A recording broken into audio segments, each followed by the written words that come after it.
বন্ধুসকল, যদি আপুনি ৰাস্তাৰ কাষৰ কোনোবা দোকানৰ পৰা আপুনি যদি কিবা ভজা বস্তু বা কিবা খাব বিচাৰে, এইবিলাক কিমান হাইজেনিক হয় আৰু কিমান আপোনাৰ স্বাস্থ্যৰ কাৰণে ক্ষতিকৰ, আজি এইটো ভিডিঅ'ত মই আপোনাক দেখুৱাম। আৰু এইটো ভিডিঅ'ত আপুনি দেখিব পাৰিছে যে ৰাস্তাৰ কাষত থকা এখন দোকানৰ পৰা এটা কুকুৰে দোকানদাৰ অৱস্থাত নাই থকা দেখি এই কুকুৰটোৱে এডাল চিকেন লেগ পিচ লৈ উদাও হৈ যায়।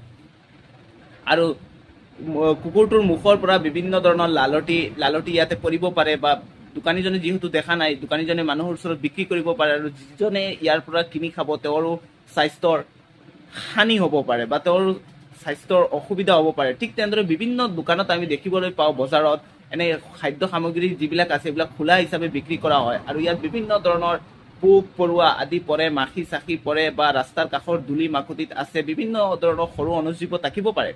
এইবিলাক খাদ্যত মিহলি হয় আৰু আমি খাওঁ, বা আপোনাৰ ঘৰত লৈ যায় আপোনাৰ সৰু বাচ্চাই খায়।